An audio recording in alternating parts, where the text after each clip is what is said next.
Hello kabayan, magandang araw at magandang gabi kabayan. Mag-repair pala tayo ng car bumper kabayan ng harapan. So Ford yan siya kabayan ha.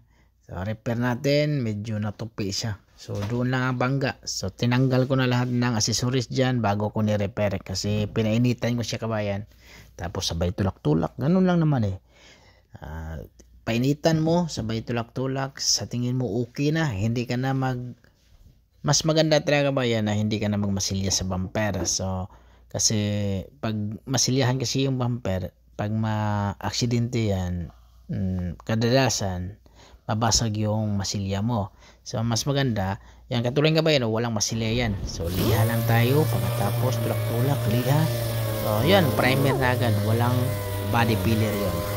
So katapos yung kabayan, okay, tingnan tayo.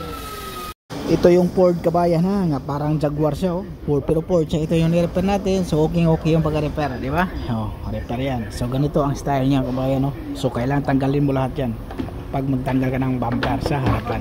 Sa harapan lang naman. Ito nakaipit lang to. Ganun lang simple. Oh. Tapos ito. Wey, girl, the best!